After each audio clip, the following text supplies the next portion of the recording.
वहां जो आम जनता है, जो हम सोशल मीडिया पे देखते हैं, जिससे मेरे मन में ये भाव आया जो मैंने अभी कहा कि बहुत बड़ी संख्या में लोग इस तरह की कार्रवाई का समर्थन कर रहे हैं।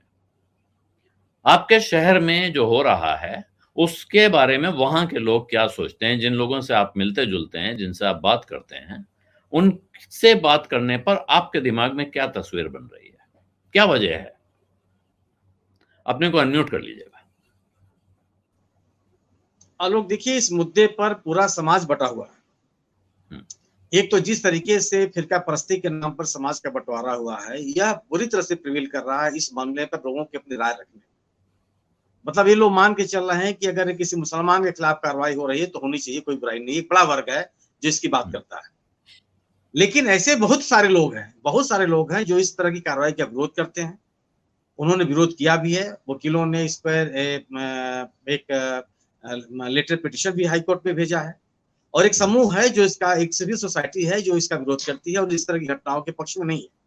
मतलब इलाहाबाद उच्च न्यायालय के अवकाश प्राप्त मुख्य न्यायाधीश गोविंद माथुर साहब जैसे लोग भी हैं जिन्होंने खुल करके इस बात की आलोचना की है और कहा है कि इस तरह की घटनाओं से आप विधि सम्मत समाज की का निर्माण नहीं कर सकते हैं और लोगों में एक अविश्वास नहीं जगा सकते। लेकिन हुँ। आप ये सोचिए ना कि जिस तरीके से बात की जा रही है, इलाहाबाद हुँ। शहर में प्रयागराज इसको आजाद कर दिया गया। आप ये जानिए कि अवैध निर्माण माने नक्शे पे की अवहेलना करके बने हुए मकानों की संख्या लाखों में है। हुँ। अगर आप प्रयागराज शहर से परिचित हों, तो आप ये जानिए कि जमुना के किनारे और गंगा के किनारे की तलहटी में मकान बने हुए हैं और उनको कोई रोकने हुँ। वाला नहीं। इसके अलावा जो नजूल लैंड है, इस पे बड़ी संख्या में मकान बने हुए हैं जिनको कभी रोका नहीं गया। हुँ। इसके अलावा जो नक्शे पास हैं, उसमें भी आप समझिए कि शायद कोई ऐसा मकान आपको मिले जो पास नक्शे के अनुकूल मकान बने हुए हों। तो लोगों हुँ। के अंदर एक डर का भी माहौल है कि कहीं कोई जी। सुनवाई नहीं है, कोई कुछ नहीं है, त्वरित न्याय जैसी जो स्थिति हो रही है। इसलिए जो हो रहा है, जिसके साथ हो रहा है उसको होने दो और जिसको झेलना है वो झेले। हुँ। लेकिन समाज का एक वर्ग है, बड़ा वर्ग है इलाहाबाद शहर में, प्रयागराज शहर में, जो इस तरह की घटनाओं का विरोध कर रहा है। संख्या सीमित है, इसमें भी दोहराने के ऐसे लोग नहीं कि जो आपको विजिबली बहुत दिखाई पड़े। लेकिन ऐसे लोग हैं जो मौन नहीं है, वो बोल रहे हैं और उनके अंदर इस तरह की घटनाओं को लेकर के आक्रोश भी है। दबे हुँ। छुपे भी लोग हैं जो इस तरह की प्रवृत्तियों की का समर्थन नहीं करते।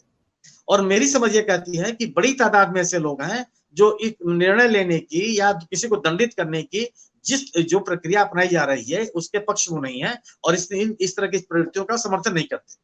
लेकिन निश्चित रूप से आप बिल्कुल सही कह रहे हैं कि जो सिविल सोसाइटी है वो सड़क पर नहीं दिख रही है, इसका प्रतिकार करते हुए नहीं दिख रही है, जो कि ये लगे कि समाज में भी इस तरह की घटनाओं को लेकर के लोगों के मन में आक्रोश है।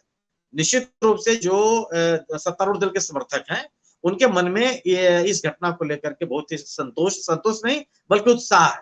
उनका ये कहना है कि बिल्कुल इस तरह घटनाएं होनी चाहिए बिना उस व्यक्ति को जाने कि उस व्यक्ति ने कोई काम किया नहीं किया, मकान गलत गिराया गया, सही गिराया गया, किसका है किसका नहीं है, ये बिना तथ्यों को जाने बगैर भी।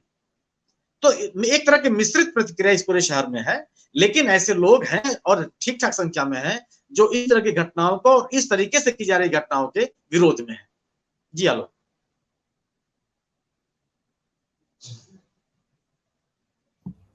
माफ कीजिएगा, मैं म्यूट हो गया था। आपने कहा कि जो सत्तारूढ़ दल के समर्थक लोग हैं, और मेरा एक सवाल और है आपसे छोटा-सा कि एक तो ये तो बात उसके तत्व हो गए, लेकिन सत्तारूढ़ दल के समर्थक लोग हैं, कुछ सत्तारूढ़ दल के विरोधी लोग हैं। क्या समाज इन दोनों में बँटा हुआ है?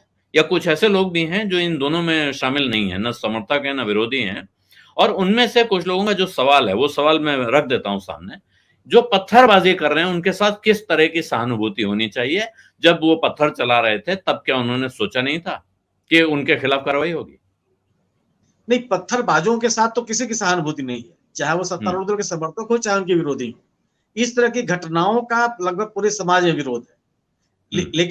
लेकिन सवाल है कि अब ये ऐसे लोगों की संख्या ज्यादा है कि अगर किसी ने पत्थरबाजी की, उनकी गिरफ्तारी हो, न्याय सम्मत तरीके से जो भी कठिन से कठिन उनको दंड दिया जा सके दिया जाए, कोई छोड़ा न जाए। लेकिन दंड देने के बजाय लोगों के पूरे समाज में एक दहशत पैदा की जाए, यह उचित नहीं। कोई भी व्यक्ति ऐसा नहीं है इस शहर का जो ये कहे कि जो लोग पत्थरबाजी घटना में शामिल रहे हैं उनका वो समर्थन करते हैं या इस तरह घटनाओं के समर्थन करते हैं। घटना के विरोध में है, कृत्य के विरोध में है। लेकिन आप जो लोग इसमें शामिल हैं उनको आप सजा दीजिए।